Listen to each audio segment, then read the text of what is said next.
लेकिन बने रहिए, दोबारा आप आपसे जुड़ेंगे। लेकिन एक और बड़ी खबर आपको बता दें, नेपाल में तबाही के बीच रेस्क्यू ऑपरेशन का आज दूसरा दिन है। नेपाल की सेना ने प्रभावित इलाकों में जाकर बचाव कार्य तेज कर दिया है, क्योंकि यही सबसे क्रूशियल टाइम कहा जाता है जो लोग होंगे उनको बचाने के लिए। आज भी कई लोगों को सेना के जवानों ने हेलीकॉप्टर की मदद से बचाया है, इसमें कुछ भारतीय भी शामिल हैं। और जानकारी जो अभी तक आ रही है उसके तहत नेपाल आर्मी ने जिन लोगों का रेस्क्यू किया है उनमें से 105 लोग तिमोरे इलाके से बचाए गए हैं और अभी भी फंसे लोगों को बचाने में अलग अलग टीमें जुटी हुई हैं।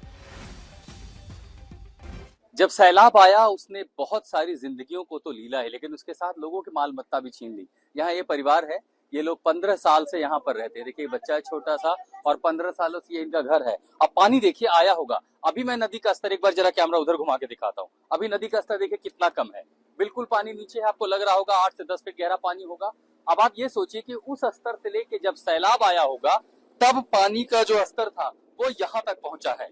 यहाँ पूरा दलदल है, आगे जाना मुश्किल है। ये निशान देखिए दरवाजे पर, इतना ऊपर पानी आया, यानी सीधा लगता है कि 100 मीटर से भी ऊपर पानी ने अपनी सारी सीमाएं तोड़ी। और जब वो इस तरह बेकाबू हुई, इसके बाद क्या दुकान क्या मकान सब उसकी चपेट में आए। वहां देखिए किसी की बाइक है, किसी की मेहनत की कमाई है, उसकी जिंदगी का हिस्सा होगा। और ये इस तरह की भारी भरकम गाड़ियां हल्की तिनकी की तरह ऐसी बहती गई हैं कि आखिर लोग उसकी चपेट में आते तो उनके साथ क्या ही होता। बड़े बड़े पेड़ जंगल दरख्त सब उसकी चपेट में आ गए। अभी भी हवा जो हेलीकॉप्टर है वो लगातार हवा में गूंज रहे हैं, क्योंकि रेस्क्यू बचाव ऑपरेशन के लिए अब एकमात्र जो जरिया वो हेलीकॉप्टर है। लेकिन पानी का प्रवाह, आप इससे अंदाजा लगा सकते हैं कि इन लोगों पर क्या मुश्किल आई होगी, कितना डरे होंगे वो लोग। देखिए एक बार फिर आपको बता दें, आज तक ऐसी जगह पर पहुंचा है जहां से त्रासदी की तस्वीरें स्पष्ट दिखाई देती हैं। वो दर्द आप लोग महसूस कर सकते हैं जो इस वक्त आशुतोष महसूस कर रहे हैं, वहां पर मौजूद है, क्योंकि वो अपनी आंखों से सब देख रहे हैं। आशुतोष एक बात बताइए, आपने कहा कि रेस्क्यू ऑपरेशन इस वक्त बहुत तेजी के साथ चल रहा है, हेलीकॉप्टर्स की आवाज सुनाई दे रही है, सड़कें टूट चुकी हैं, रास्ते टूट चुके हैं, कुछ लोग पहाड़ों पर जाकर अपनी जान बचाने के लिए छुपे थे। अब नीचे आने का रास्ता नहीं, हर जगह मलबा है, हर जगह कीचड़ है। तो ऐसे में हेलीकॉप्टर्स कितने मददगार साबित हो रहे हैं रेस्क्यू ऑपरेशन के लिए, और कितनी भारी तादाद में रेस्क्यू ऑपरेशन चल रहा है? तारीफ करनी होगी नेपाल की सेना की, इनकी सिविल फोर्सेस की। इन्होंने जितने भी संसाधन थे सब कुछ दांव पर लगा दिया। और इसी वजह से जब उन्हें सिग्नल मिल रहे थे, जैसे तैमूर आपने कहा, यहाँ से आगे जाते कुछ किलोमीटर की दूरी पर वो इलाका शुरू होता है, तो रोसोवो और ये जहां पर मैं इस समय मौजूद हूँ नुवाकोट, इसके बीच में है। सबसे ज्यादा जब पानी आया और बहुत सारे लोग जो तैमूर के इलाके में थे वहां फंसे हुए थे, प्लस वहां एक हाइड्रो प्रोजेक्ट परियोजना भी चल रही थी। तो जहां पर पर्यटन और व्यापारिक प्रतिष्ठान दोनों होते हैं, आप समझिए वहां लोगों की संख्या ज्यादा होती है। उसके अलावा रोसोवो से कई लोग नीचे आने की कोशिश भी कर रहे थे। तो जो घाटी में नीचे थे वो इन पहाड़ों में, वैली के ऊपर ऊपर चले गए, पहाड़ों के रास्ते ट्रैक बना के खड़े हो गए, क्योंकि उन्हें डर था कि जब इस तरह के सैलाब आते हैं, टूटते हैं, तो ग्लेशियर फाउंडेशन में आप समझिए अगर कोई और हिस्सा कमजोर रह गया, फिर बारिश होती है तो और लेकर के मुसीबत आएगा, तो वो ऊंचे चले गए। तो अब उन्हें, जैसे विंचुन टेक्नोलॉजी एक होती है कि आप कहीं पर है वहां से आपको चेन लिफ्ट कर लिया गया है, क्योंकि लैंडिंग की दिक्कत है तैमूर में। हालांकि आप फिलहाल जो एयरफोर्स और सेना है वो कोशिश करे कि कुछ लैंडिंग, एएफपी जो है स्थानीय पुलिस है वो लैंडिंग की भी तैयारी कर रहे हैं कि कहीं पर। तो जो लोग जहां इकट्ठा है छोटे छोटे पॉकेट में, वहां पर पुलिस, एपीएफ और उसी के साथ साथ जो नेपाली सेना है ये मिल करके कोऑर्डिनेशन में कर रही है कि उन्हें धीरे धीरे, लेकिन हाँ अभी उसकी रफ्तार बेहद स्लो है। और वो स्लो दरअसल इसलिए क्योंकि यहाँ जंग सिर्फ समय के साथ नहीं है, यहाँ जो जंग है वो इन परिस्थितियों के साथ, इन भौगोलिक चुनौतियों के साथ, मतलब हेलीकॉप्टर लैंड नहीं कर पा रहे हैं, हवा से ही एयरलिफ्ट करना पड़ रहा है, क्योंकि जगह जगह तो पेड़ पौधे सब टूट चुके हैं, तो लैंड करने की जगह भी नहीं है। तो ऐसे में बहुत बुजुर्ग भी होंगे, बच्चे भी होंगे, उनको एयरलिफ्ट करना ये बहुत चुनौती है। अपने आप में भी चुनौती, इसीलिए तैमूर से लेकर के आगे जो कुछ इलाके हैं जहां संभव है वहां हेलीपैड बनाया जा रहा है। कि जैसे कोई बड़े बाजार के इलाके हैं, रिहायशी इलाके, तैमूर के आगे छोटे छोटे गांव हैं, उन गांव में भी लोग बसे थे क्योंकि गांव खत्म हो गए, तो लोग अपनी छतों पर चले गए। तो वहां से एक जगह इकट्ठा किया जाए, वहां छोटे चॉपर भेजे जा रहे हैं कि छोटे चॉपर्स वहां लैंड करें और 3-3, 4-4, 5-5 की संख्या में उन्हें बाहर निकाला जाए। चूंकि कहा कि जब आप इस भौगोलिक परिस्थितियों का सामना कर रहे हैं, जहां एक तो मौसम खराब है, तेज बारिश कभी भी हो सकती है, ऊपर से आप पहाड़ों के बीच में है, मलबा आने की, गिरने की, लूज होने की चुनौती है। इन चुनौतियों के बीच में इस तरह का मुश्किल ऑपरेशन संभवतः दुनिया के किसी और लैंडस्केप पे हुआ है जिसका सामना इस समय नेपाल कर रहा है। कह रहे देखिए ये जो चुनौती है नेपाल के लिए, अब ये संसाधन से लड़ाई नहीं लड़ रहे हैं, ये लड़ाई हौसले की है। और उन हौसले के साथ ये कोशिश कर रहे हैं कि जितनी ज्यादा जिंदगियां वो बचा सकते हैं वो बचा लें, क्योंकि संसाधनों की कमी जाहिर है नेपाल उसे अछूता तो देखिए, है जहां नहीं। सब और कुछ जिस तरह की बर्बाद चुनौती हो है वो गया, बहुत जहां अपने पता नहीं कहां चले गए, उनको ढूंढने के लिए जद्दोजहद की जा रही है, मलबे में सब दबे हुए हैं, तो ऐसे में आपने सही कहा कि हौसले की लड़ाई हो जाती है और हौसला बनाए रखना बहुत ज्यादा जरूरी हो जाता है। बने रहिए आप हमारे साथ आशुतोष। अब आशुतोष, उनको आप सुन रहे थे, मौके पर जो वो देख रहे हैं वो आप तक पहुंचा रहे हैं। उन्हीं की एक और रिपोर्ट आपको दिखाते हैं, जब वो वहां पर पहुंचे थे उन्होंने वहां पर क्या देखा, आपके सामने।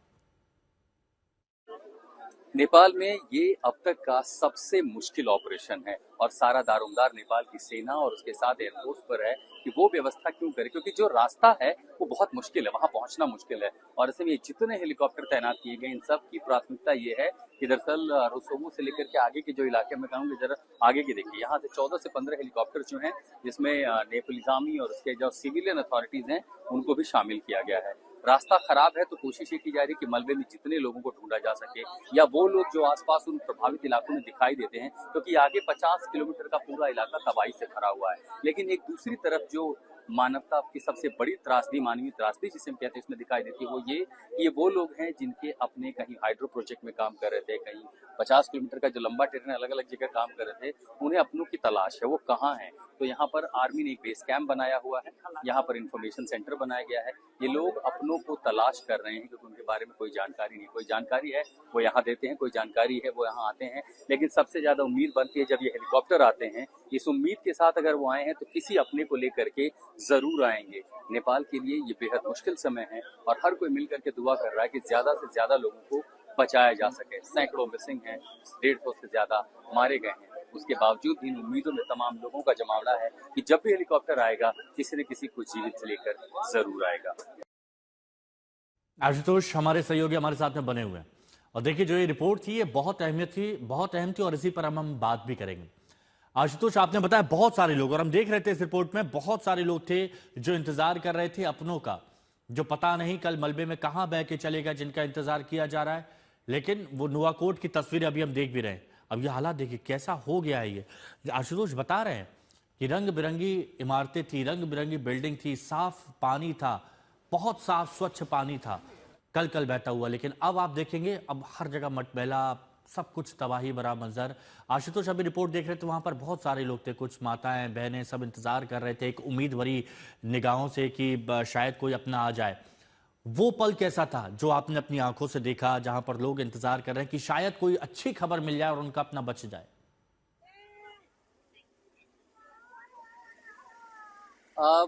दरअसल सुबह के ना हिमांशु, काफी देर तक जब मेरा फोन नहीं चला था तो एक मैसेज पड़ा हुआ था मेरे अपने परिवार की ओर से कि एक मैसेज जरूर डाल देना जहां भी हो, ताकि हमें पता चले तुम सुरक्षित हो। कुछ घंटे भी नहीं हुए थे, 6 घंटे ही दूर था, क्योंकि निकलने के पहले अपने परिवार से बात हुई।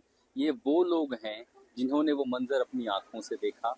ये वो लोग हैं जिनके अपने उस सैलाब में काम करते थे, उनके बीच में जब आया, वहां वो चाहे दुकान हो, होटल हो, वहां पे जो हाइड्रो प्रोजेक्ट चल रही थी, वहां कस्टम का दफ्तर था, वहां बॉर्डर चेक पोस्ट बने हुए थे, पुलिस में थे, पैरामिलिट्री में थे, ये तमाम सारे लोग वहां काम करने वाले थे। और उसके बाद बस इतना पता चला कि एक सैलाब आया और सबके फोन के रिंग अचानक बंद हो जाती है। अब ऐसी स्थिति में मन पर क्या बीतेगी, मैं उस पीड़ा को, उस वेदना को आंखों से देख के आया हूँ। वो छोटे छोटे बच्चे वहां पर थे, उनको नहीं पता उनके पापा कहाँ हैं, वो कब लौट के आएंगे। वो पत्नियां थी जो अपनों के इंतजार में, वो माँ बाप जिनके बच्चे हैं, वो सोचिए दूर दराज से चल करके, काठमांडू ही नहीं आसपास के तमाम चितवन से लेकर के वो चल करके यहाँ आए कि कुछ पता तो चले। सेना प्रशासन ने हेल्प डेस्क लगा दिया कि अपनों के बारे में जानकारी, आशुतोष, आप जो बता रहे हैं वो हम यहाँ पर महसूस कर पा रहे हैं, और हम ही नहीं बहुत सारे दर्शक महसूस कर पा रहे होंगे उस पीड़ा को, उस वेदना को। लेकिन आप हमारे साथ बने रहिए। विभीषिका क्या होती है जब कुदरत का कहर आता है, उसके बाद की ये तस्वीर आप जरा देखिए। और ये वही नुआकोट है जहां पर अभी हमारे सहयोगी आशुतोष मौजूद है। आप इन तस्वीरों को बहुत ध्यान से देखिए तो आपको यहां पर क्या दिखाई देगा। आपको दूर दूर तक सिर्फ और सिर्फ मलबा दिखाई देगा, और ये वही जगह है जहां पर कुछ वक्त पहले आशुतोष ने रिपोर्ट दी थी। आप देखिए एक ट्रक, वो ट्रक वहां पर डूबा हुआ है। सिलेंडर देखिए, ये किसी घर में, किसी की किचन में होंगे, लेकिन आज ये सिलेंडर देखिए ऐसे यहां पर पड़े हुए। दूर दूर तक सिर्फ कीचड़, फिसलन, आप कदम नहीं रख सकते, ऐसे हालात यहाँ पर हो गए। वहां पर जाकर रिपोर्ट तैयार करना, वो आप तक पहुंचा रहे हैं। अब अभी जो आप बिल्डिंगें देख रहे थे, ये इमारत देखिए आप, ये आपको लग रहा होगा कि एक मंजिला नहीं है, ये 4-5 मंजिला इमारत है। ये अब सब मलबे में दब गई है। अब उस वक्त जो इस घर में होंगे, पहली मंजिल पर, दूसरी मंजिल पर, तीसरी मंजिल पर, या लोग छत पर आ गए होंगे, वहां पर देखिए क्या हालात हुए होंगे। ये जो आप देख रहे हैं, ये गाड़ी, इस गाड़ी को देखिए, सब कुछ बर्बाद हो गया। मतलब जो पेड़ कई फीट तक ऊंचे थे, आधे आधे पेड़ तक सब मलबे में बह गए थे।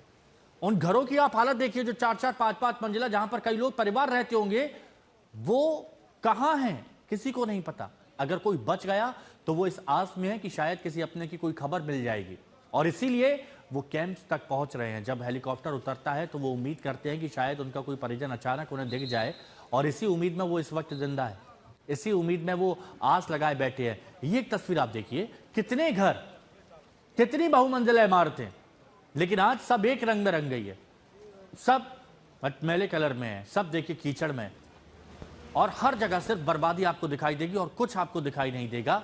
ये नेपाल का नुवाकोट है, और ये तस्वीरें भेजी हमारे सहयोगी आशुतोष मिश्रा ने, जो उस वक्त वहां पर मौजूद है, और हर एक तस्वीर जो वो अपनी आंखों से देख रहे हैं, वो आपकी आंखों तक पहुंचा रहे हैं आज तक के जरिए।